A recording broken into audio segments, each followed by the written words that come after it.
I'm sorry about the technical difficulty. I'm going to start it from the top again. Thank you for joining us. My name is Angie Peacock from Medicating Normal. I'm a subject in the film, but I'm also on the outreach team, and I help host conversations like this one. I'm very excited about our guest today. This is Michael Baum. He is an attorney from Los Angeles. He has won so many cases, and I just can't wait to get into this conversation. So without further ado, let me read his amazing bio, and then we will get to it. Michael Baum is the managing partner of the national law firm Baum Hedlund Aristei Goldman, based in Los Angeles.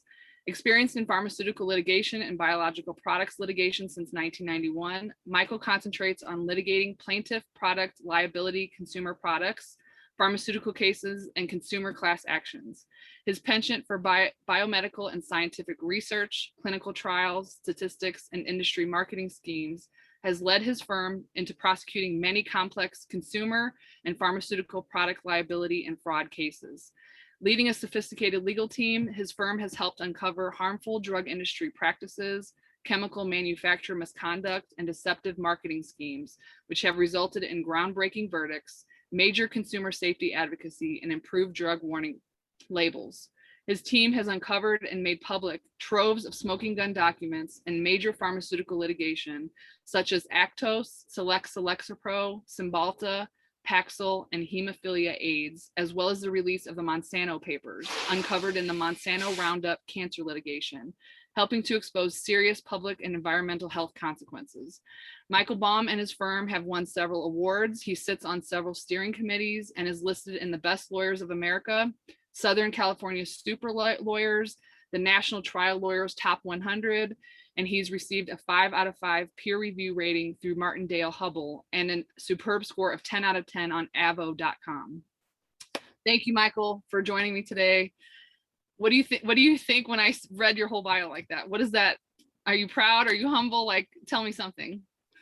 Well, first, I'd like to acknowledge the team part of that. What I did do was I brought together a team of really bright, dedicated people who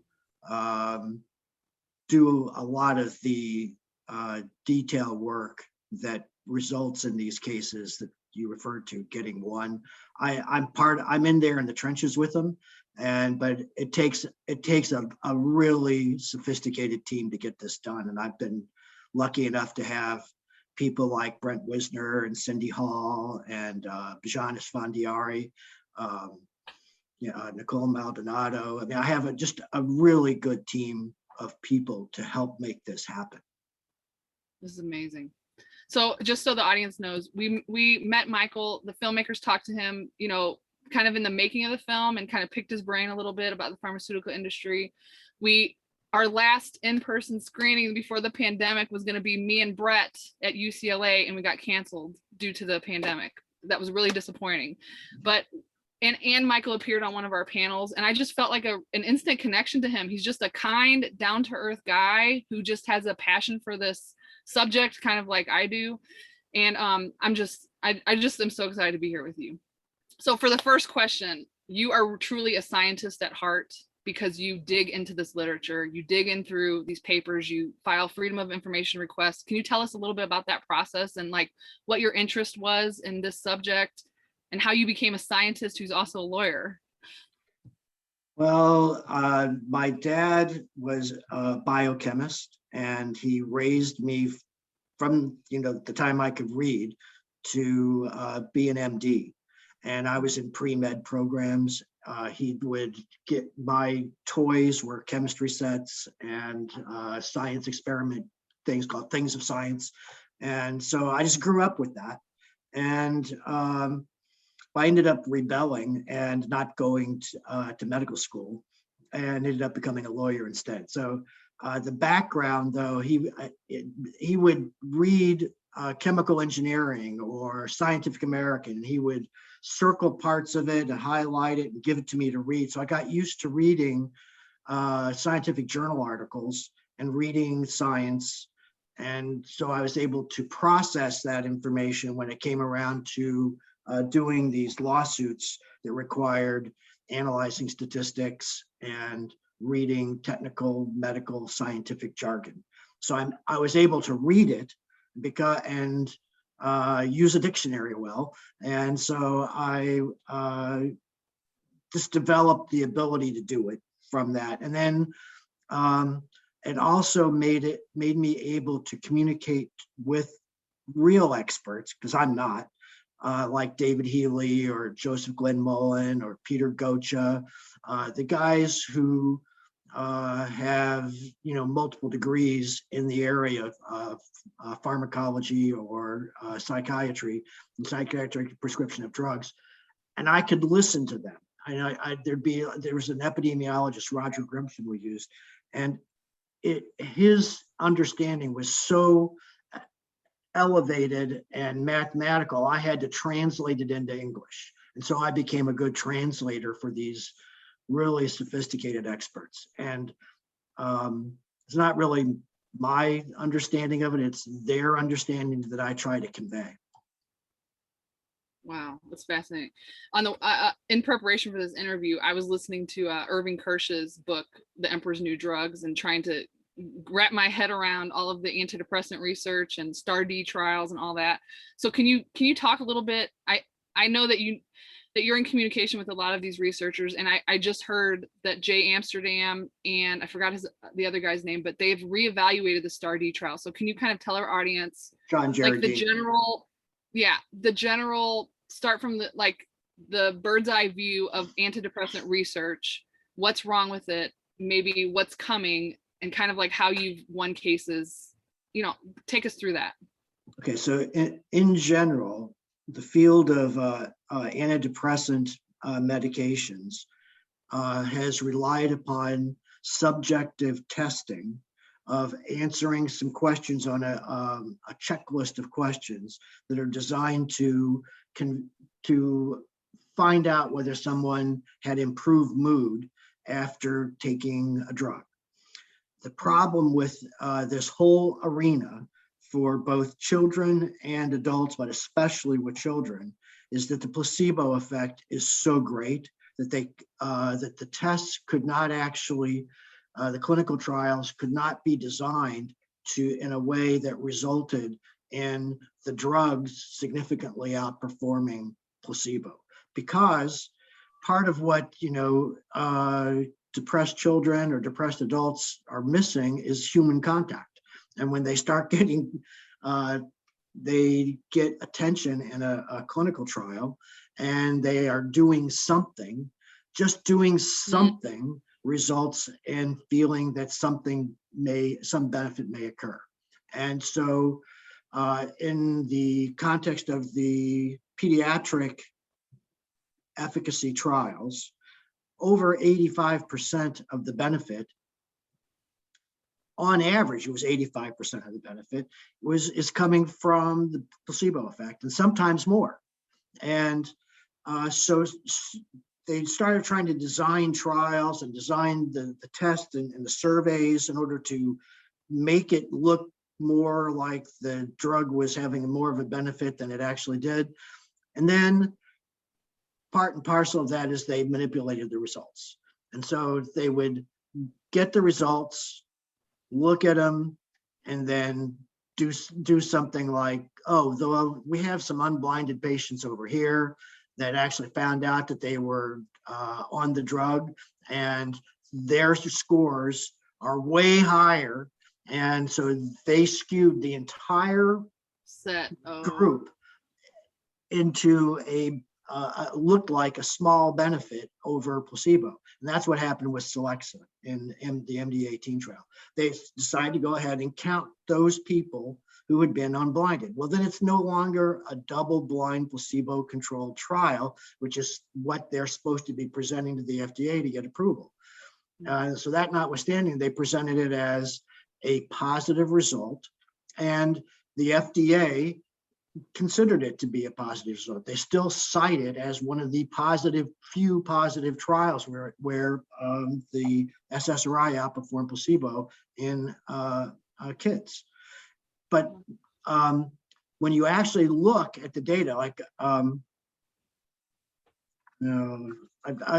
just say it, and then if you wanted me to, you look at like the data from the 2004 analysis by Mossholder, the FDA reviewer Mossholder, Andrew Mossholder. He thought that that there were 15 negative trials and 3 that were positive. There were 2 Prozac trials and 1 Celexa. Well, one of the Celexa one was that MD-18, where they counted unblinded patients. If you take them out, it did not perform placebo.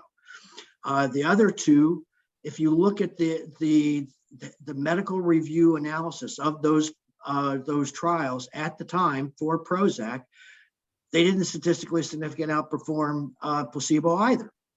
But they had secondary outcomes that looked okay, and they had some positive, better than placebo results, but they weren't statistically significant. They couldn't separate it out from a chance occurrence.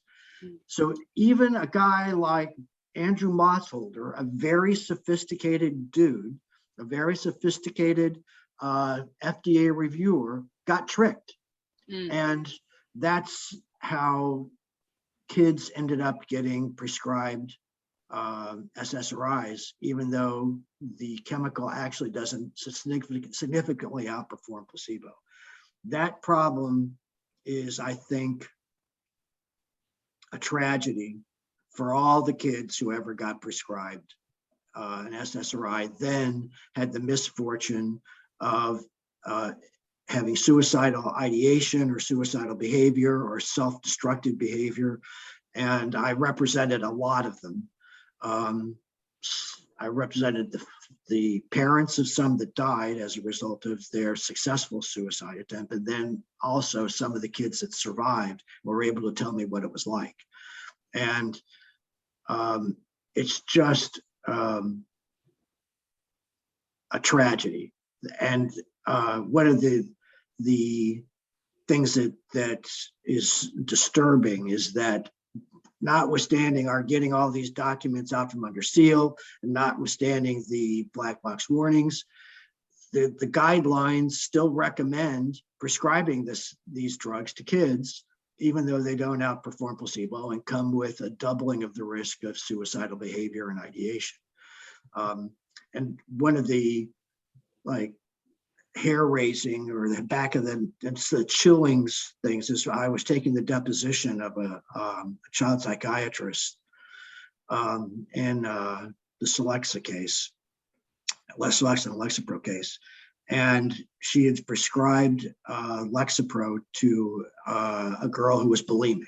Now, number one, is there a good trial supporting that? Is that off-label? So as I was hammering her, showing her what the actual clinical trial study results were in the clinical trials that were used to support the idea that it might be okay to prescribe this. And I went through point by point by point by point, and I hammered her for like 7.5 or 8 hours. And then and she, all the time, she kept saying, well, I don't actually look at data like that. I don't actually look at what the clinical trials are. I mean, if the published data and the journals were different than what the raw data was from the study reports, that's not my problem. My colleagues and I, my superiors, it's the standard of care is to give kids antidepressants if they have a depression-related condition. And because the standard of care and the guidelines do that, I follow those guidelines. And I have the experience of having seen people get better. So there's a couple of fallacies in there. One is she's not looking at the data. She's looking at what some marketing person was able to convince some of her colleagues and her superiors was a good thing to do. And they're relying on, it looked good. Looked like we got beneficial results. And the thing is that, yeah, you're going to get beneficial results because the placebo effect is so big. And so you can't tell the difference between the placebo effect and the drug effect. So that was all, and I kept hammering her with that. I went over what some of the people who conducted those trials said about their trials, which is, pretty much what I just told you. And she just would not budge. So at the end of the day, it was dark. I went out to the parking lot, and I was standing there waiting for my cab, and she came up behind me and she said, I know you're right. And I know it's placebo effect. My problem is there are so few treatments for childhood or adolescent depression. I have only so many arrows in my quiver, and I can't have that one taken away because the parents or the kids think it's just a placebo. Yeah. But she would not budge on the risk that comes along with giving kids a sugar pill. They'd be better off just being given Tic Tacs as opposed to be. That's what I'm always shocked by, because people will say, well, if it's placebo effect, so what? It works, so we're going to keep using it. But it's not the same as a sugar pill, because you have withdrawal problems, you have increased risk of suicide, you have metabolic problems. Like, it's not a sugar pill though. It's much stronger. It's correct. And it's much worse. It causes they cause weight gain, they cause suicidal behavior, they cause dependence, so that like you suffer withdrawal effects when you stop using. They also interfere with sexual function. They cause inability to experience sexual pleasure, which may be permanent. And you find if a person knew they were going to get fat, get dependent, and not be able to have orgasms, they probably would say, no, I don't think I want that. Yeah. But they don't get told that. Yeah. And they don't know that. And it's another part of this tragedy is the generations of women and men who are unable to connect with a spouse or a significant other because of the sexual dysfunction that comes along with taking these SSRIs. It's just one of those dirty little secrets that it is not just placebo, it is not just a sugar pill. It has an effect, and that effect is not good. No. Oh. So, well, I regret to say this, but I am one of them that falls in that sexual dysfunction category. And yeah, and I hate to bring that up, and I don't want to talk about it, but it's real, is what I can tell you. It's absolutely real, and no one warned me. And that's just one of the long-term consequences, I know our audience right now is shook by what you just said, because when you said it may be permanent, like, that shook me. I've been waiting and waiting, but who knows? We just don't even know what these chemicals are capable of, really. And the fact that it's like that you're able to admit it and say it publicly is a big deal. Most people are scared or embarrassed to say anything about it, and so it remains hidden, and it's just this dark, moldy thing in the shed in the back that is actually, I think, a terrible thing for people to have to go through.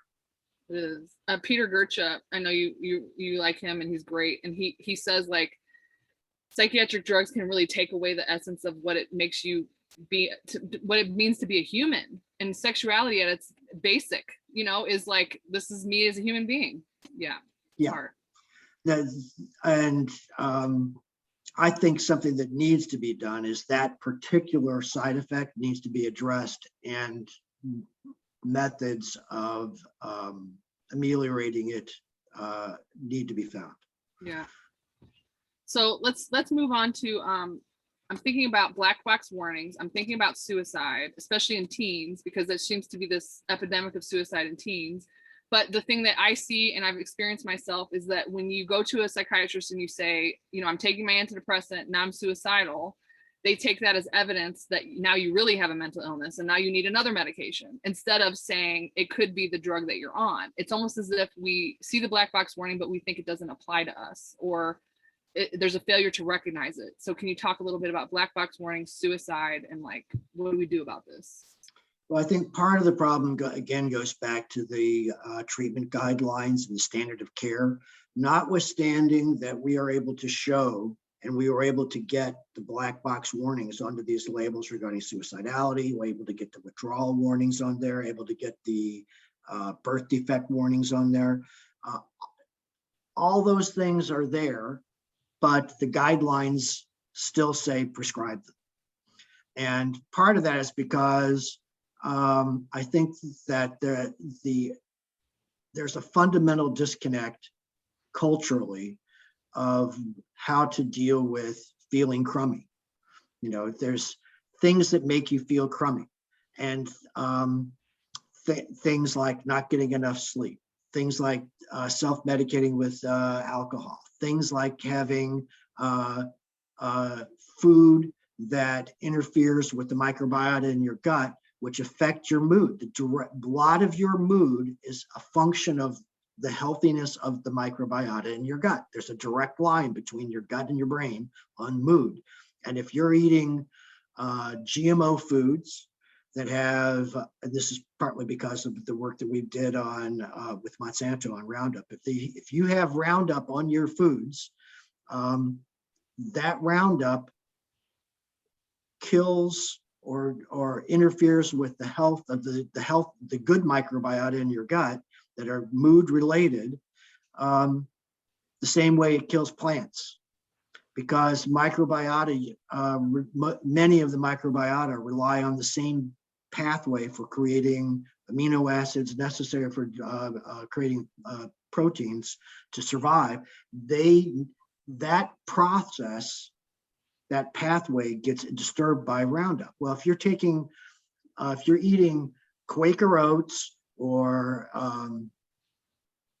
spaghetti, wheat products that have been sprayed as part of the harvest process, before they get processed into oatmeal or spaghetti, you're going to have some Roundup in your food.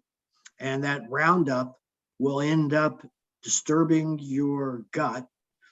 You could end up with leaky gut syndrome. You can end up with you can end up with different types of gut disorders that make you feel crummy. If you're feeling slightly nauseated, if you're having toxins leaking out of your gut into your abdominal cavity, if you're not processing food into a healthy set of amino acids and proteins and sugars that make you feel good, you're going to feel cruddy.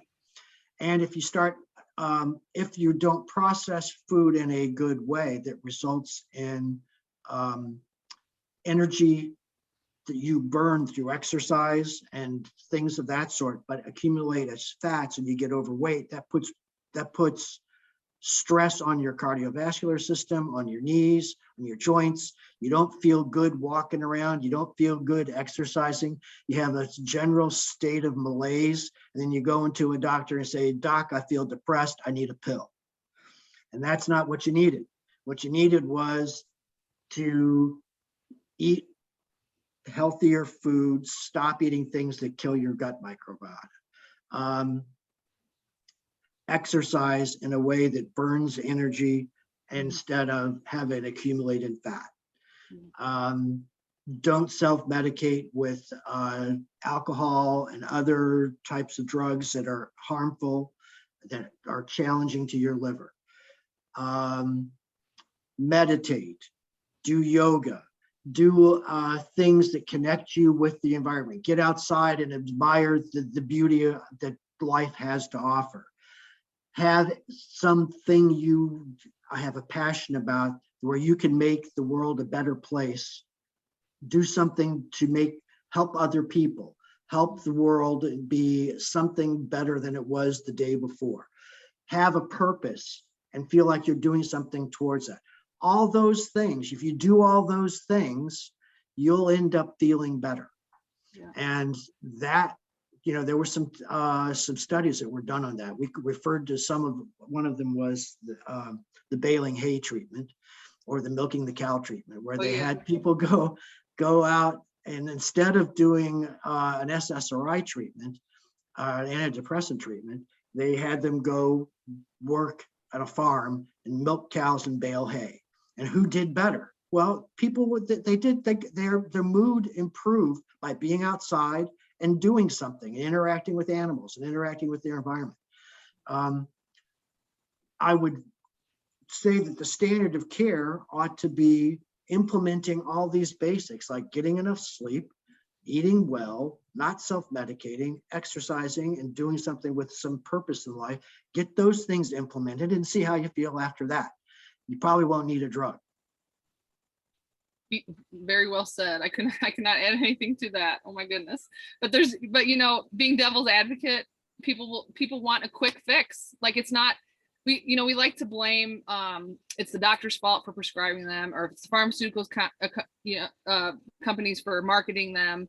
But I think there's enough blame to go around, you know, that even I had to blame a little bit, that I was looking for a quick fix. Not that that's all my fault, because I'm being marketed to, but Right. I've learned this the hard way, you know, that it's not easy. I mean, I live in an RV and I'm outside all the time. I love the sunshine. I'm in beautiful places, and it absolutely impacts the way I feel. Absolutely.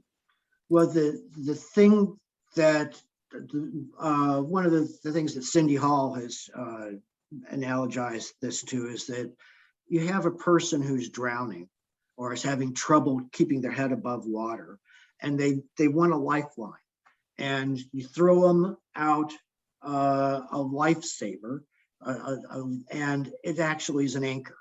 They're hoping for the pill to make their life better, and it actually Puts you right down. It doesn't. It actually doesn't. And instead of doing the other things that would have probably, like swimming towards shore, or learning how to swim on your back and tread water, things that there are other alternatives to the keeping your head above water than going after a weighted buoy and a weighted life preserver.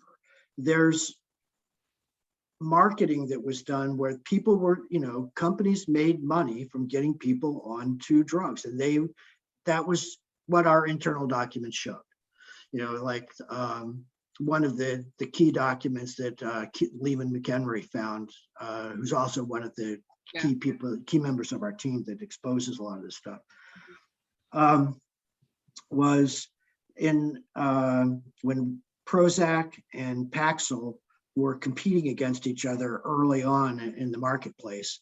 The manufacturers, Lilly and GSK, were trying to like compare their side effects and have, you know, this is where they both use the same system of blocking serotonin uptake between synapses of nerve cells and in the gut and other places. And that mechanism was exactly the same, but they had slightly different side effects. And Prozac had a long half-life, so it was self-weaning as you came off of it. Some of it would stay in your system for a longer period of time, so you didn't get this immediate withdrawal effect from it. And Lilly knew that. And so on the flip side, Paxil had a very short half-life, and if you missed a dose, you felt it the next day, and you would feel what they would call relapse conditions, but it was actually withdrawal. And so internally,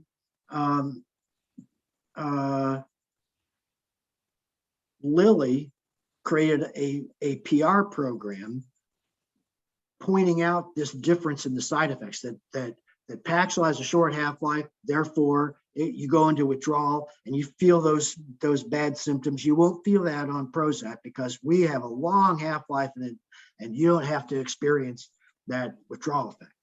So internally, GSK is trying to figure out how we counter that, and they did a PowerPoint presentation. And they weren't concerned about people experiencing discontinuation or withdrawal or anything like, or that they're advising them how to taper so they wouldn't experience it. It says, why is discontinuation important? And it was a big money bag with a dollar sign in the middle, and underneath it said billions of dollars. That's what this was about. They weren't concerned about the welfare of the patient. They were concerned about their marketing share and their billions of dollars. And that's the type of documents that's emblematic of the documents we've seen across the board with, Celexa, Lexapro, with Prozac, with Zoloft, with Paxil, and in the Monsanto in the chemistry industry. They're all using the same playbook of that probably is derived from the tobacco industry of using spokespersons to convey a marketing message to keep their sales up without regard to the negative side effects. Which is, it makes me so upset because, it's our life. My life was ruined. There's people watching right now whose lives are ruined, and they're typing questions right now asking, like, how can I sue and why can't I? And why can't I get a lawyer? And why is there no recourse? Oh God, it just makes me so upset. But I do want to go back to the black box warning thing really quick. Should we invite Cindy on? I mean, what do you think? I have a question from the audience. I think she would best answer. I don't know. Ask the question, and then if I don't know, if she might be better. Okay. She's a little shy. So I mentioned this on the panel that me and you were on together about, I was on a team of women that we all from our beds helped people file MedWatch FDA reports to notify of harm done by benzodiazepines. So this is not the antidepressants, but benzos. And in reaction to that, the FDA did do a labeling change and added a black box warning. So the question from the audience is, if a new black box warning is applied, does it change anything legally? Also, is it easier to sue a doctor now because there is a black box warning? Will this help them change the prescribing practices? So what happens when the FDA label is changed? Does it roll downhill? Or does it help patients? Does it help anyone? Or is it just alerting people and people don't even read it anyway? Well, I think your last sentence is the problem. Is that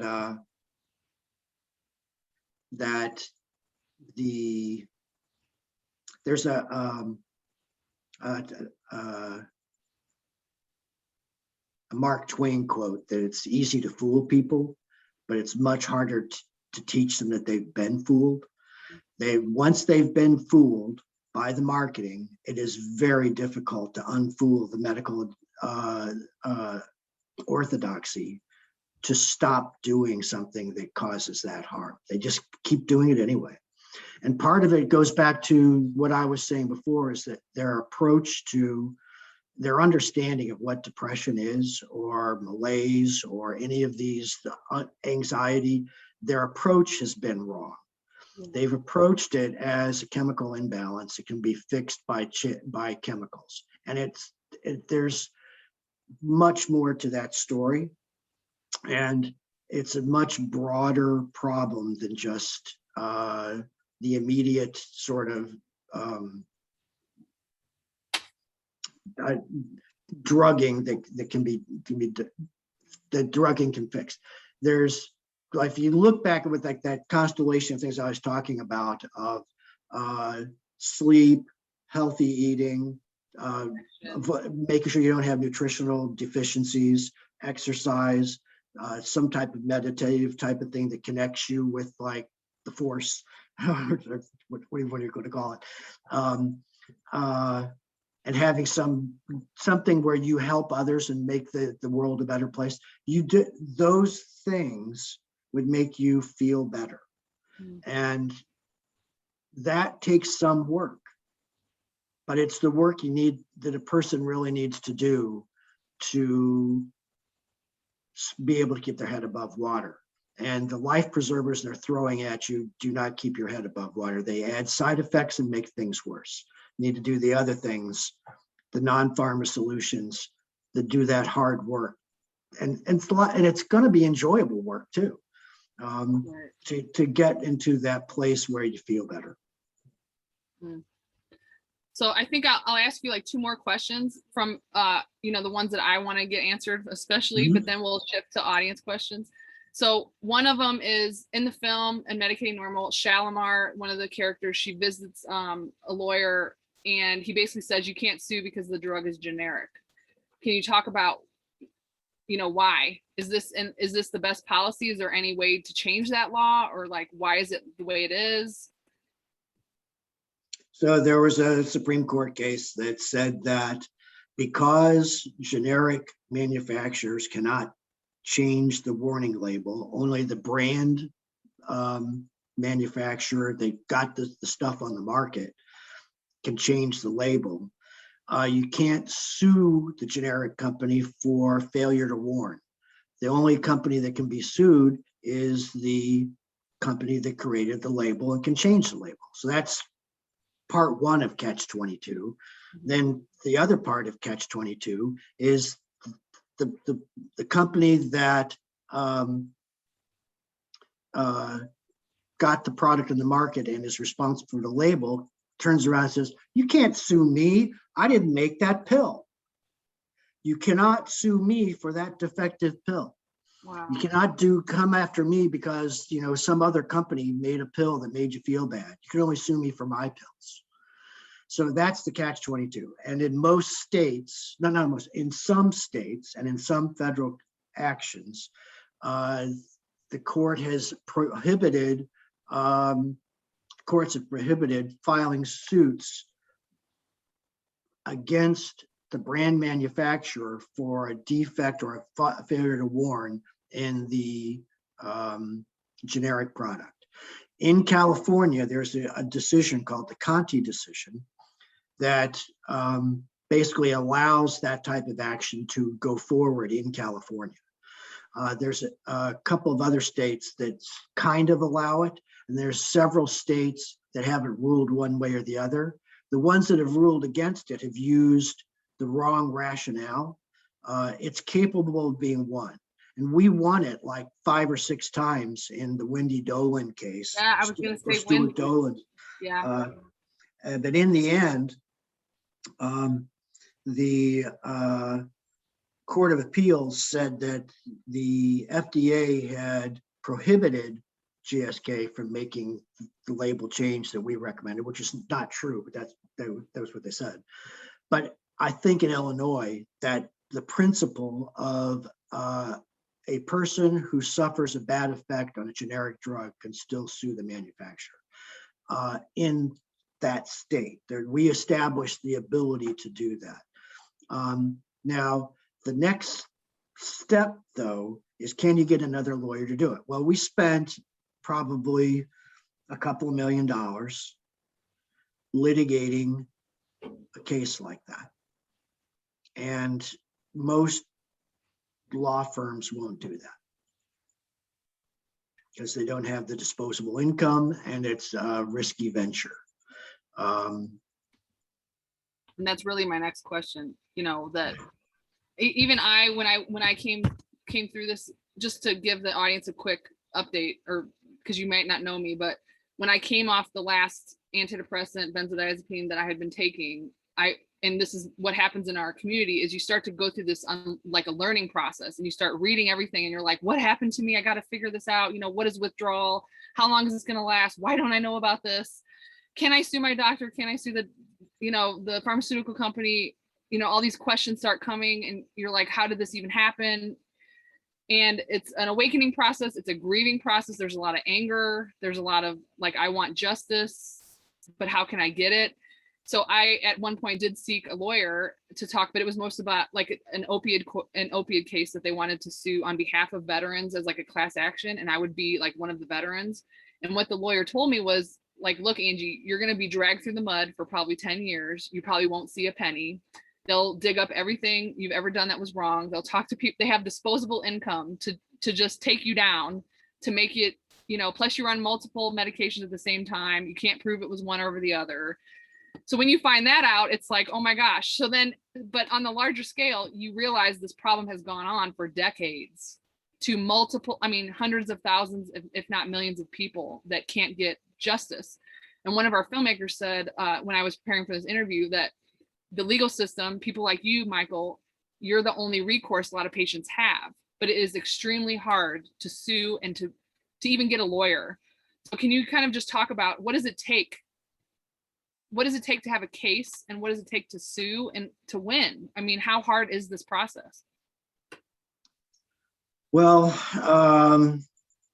there are a lot of lawsuits that do occur.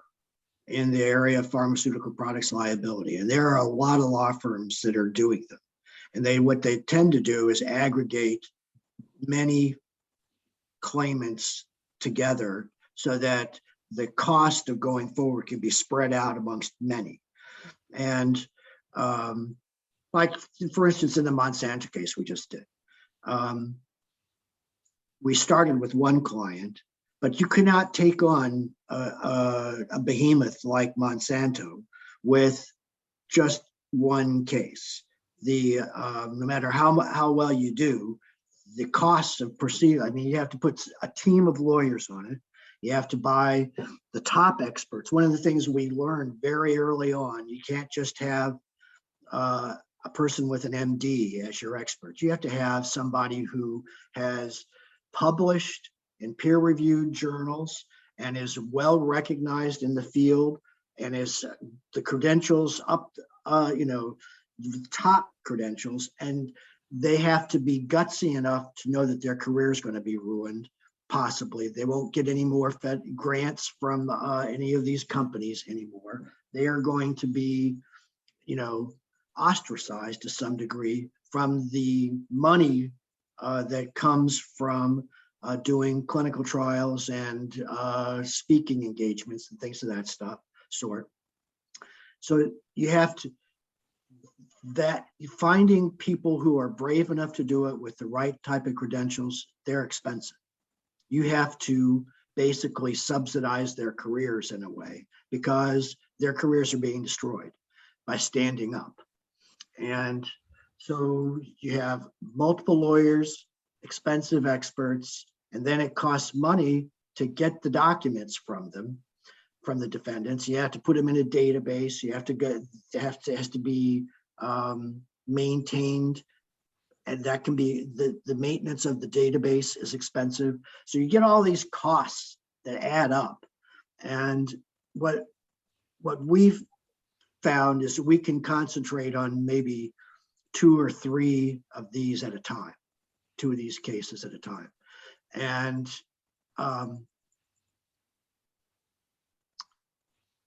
we can't do, there's so many drugs out there and so many bad effects. We can't get them all.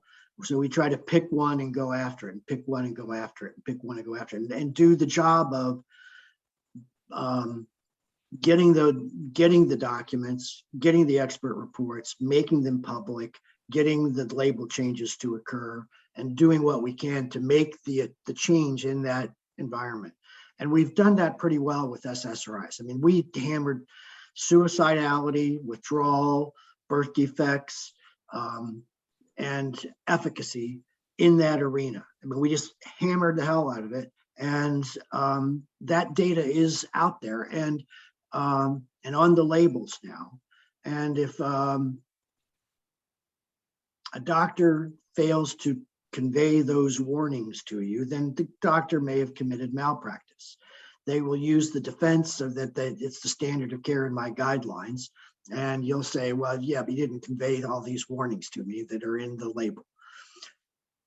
But because the warnings are in the label, it makes it difficult unless the warning is inaccurate, you don't have a right of action against the manufacturer anymore.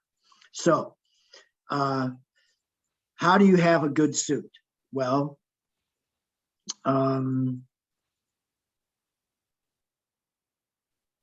it helps to have a pre and post difference, what your condition was before and what your condition was after. Clearly different to show that there was an effect that was related to the drug that happened after. It helps to have a wage loss. A lot of these cases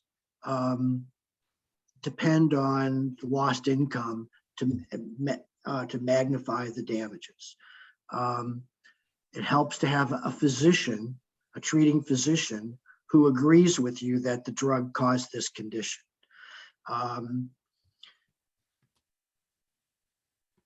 Then you need to find a law firm that is still doing that particular type of litigation. And if you go online and just do, X litigations or X lawsuits, you'll probably find a lawyer that will do it, unless it's an arena like what I've just rattled off. It's already done. And so then you're down to medical malpractice, and medical malpractice, I don't want to make everybody feel hopeless, but medical malpractice cases are very difficult. And, but there are people that will do them. And so you need to find a med mal lawyer who can say, you need to find a doctor who will say that the doctor that prescribed it incorrectly by not conveying the warnings to you. And if you get a doctor that'll say that, you can probably find a lawyer that will proceed with a med mal case, or you could find one. My general feeling is that unless you can find something like that, your best alternative is to change your lifestyle and recognize that you were victimized by a crummy system of treatment and healthcare, and pick yourself up and move on. What we have to do. I totally agree with that. You pretty much have to do that. And I can't stay angry, really, because it's not healthy. You know, I can't give him one more day. You just have to keep going. Well, you can become an activist like you are. Yeah. And that makes a difference. You doing what you do is incredible. You are the best. You're the best of what, because you went through it, and you're trying to help others. You made it through, although you're probably still struggling on several things, but you're one of those people that has decided to make something good out of it. Wendy Dolan is one. Kim Witzek is one. People like that take on making the changes that need to occur. And they do that without regard for whether they're going to get money from it or or something's going to happen. They continue to hammer the FDA. They go after, informing people. They do, websites and YouTubes and things of that sort that inform people in a way that helps them out. And doing things like that make a difference. And that's what I try to do. A lawsuit if you can. If you're gutsy enough to have your innards exposed to the world, then and you can find a lawyer that is working that project, then do it. Join it. That's really good advice. So we have a couple questions I'll end with from the audience, but you pretty much answered most of them. So I'm looking for one that you haven't answered, but I think one is about, have you come across any research about delayed antidepressant or benzo withdrawal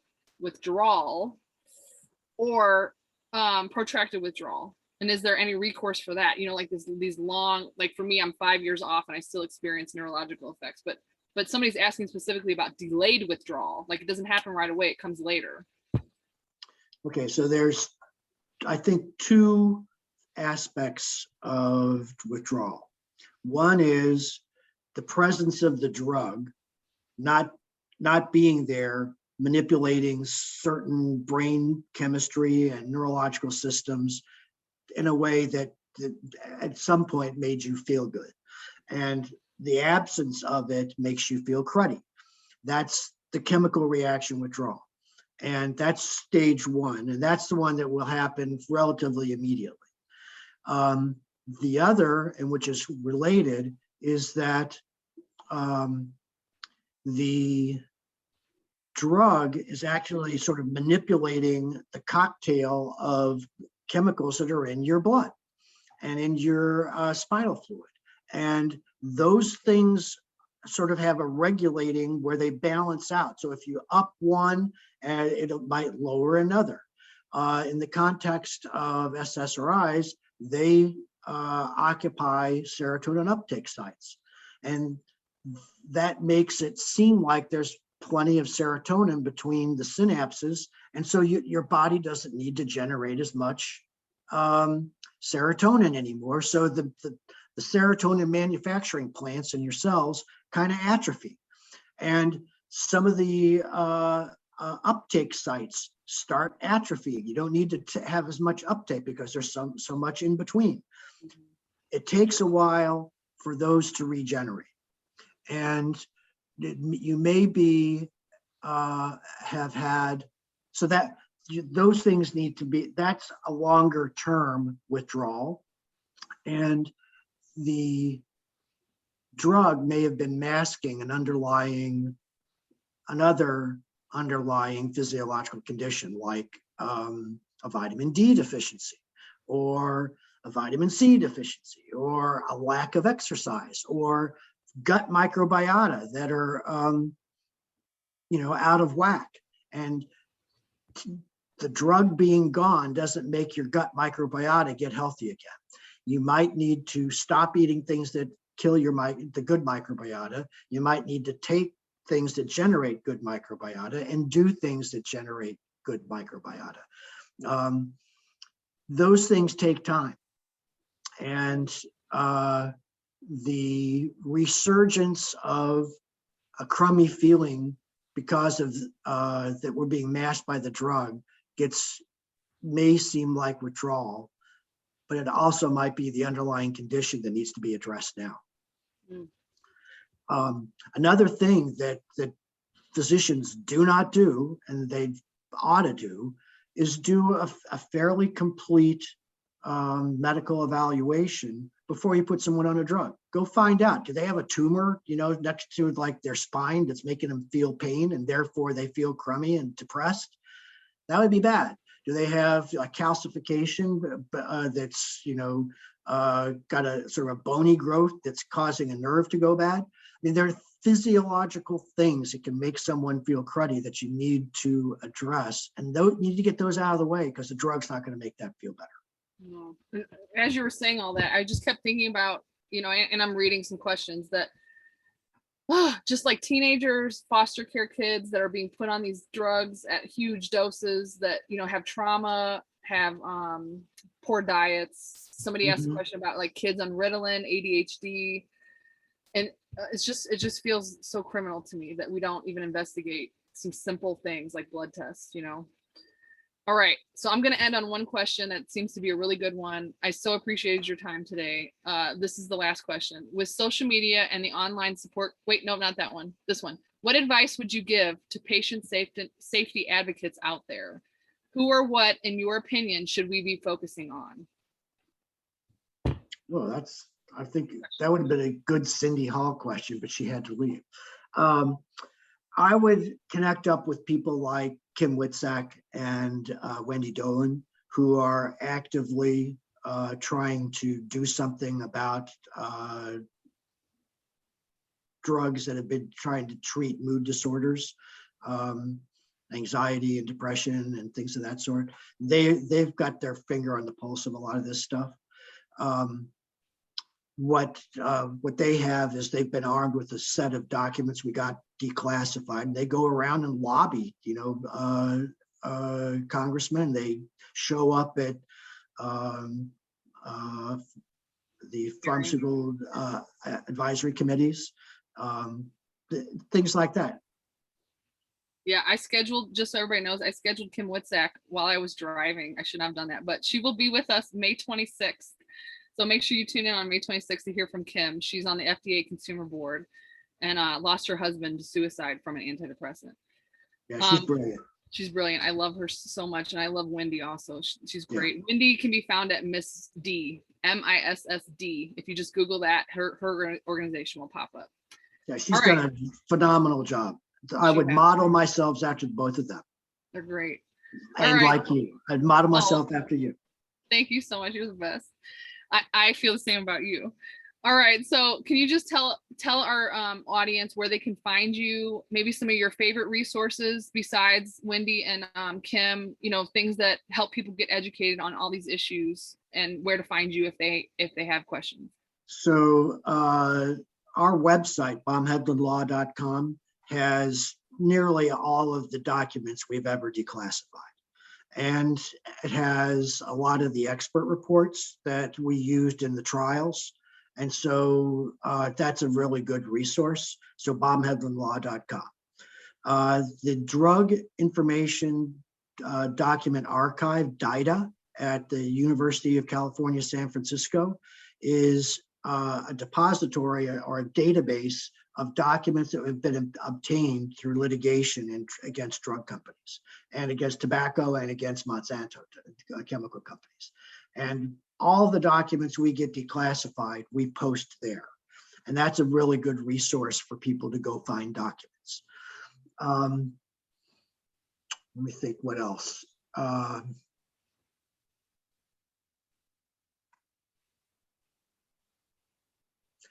There are things you can do with Freedom of Information Acts.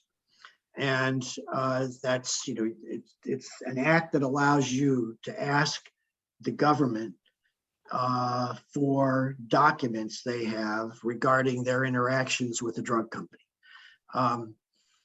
A thing to do would be, if you have a question that you think that there's something improper or something, that ought to be looked into, you can do a Freedom of Information Act request.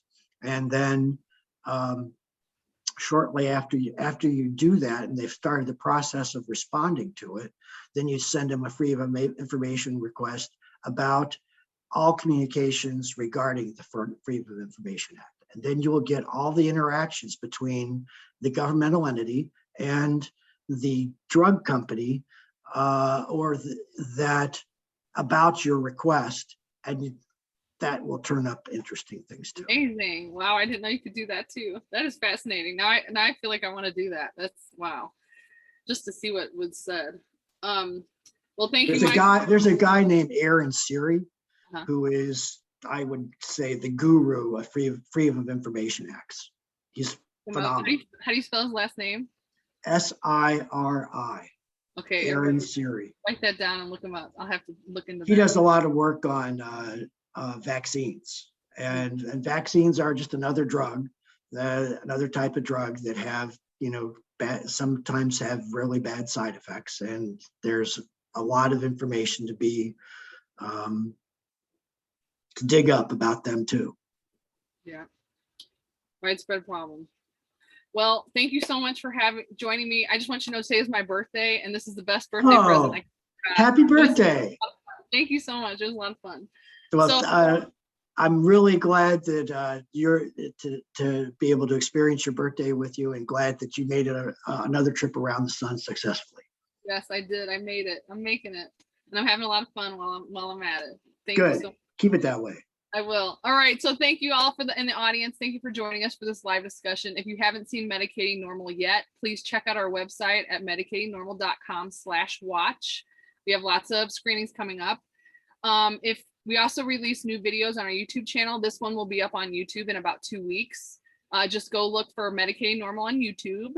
Some upcoming conversations like this one, we have Dr. Roger McFillin. He's a board certified psychologist, and we have Tracy Higgins coming up, who is a woman who is recovered from schizophrenia without drugs, and she wrote a book about it. If you'd like to support our outreach efforts or help bring the film and conversations like this one, please head over to our donate button on our website. And thank you all for joining us again. Let this be a primer to go do some more reading, some more research, read about the drugs you're taking, that family members are taking, get involved in patient safety and advocacy. We could really use your help. And thank you again, Michael. Any closing thoughts?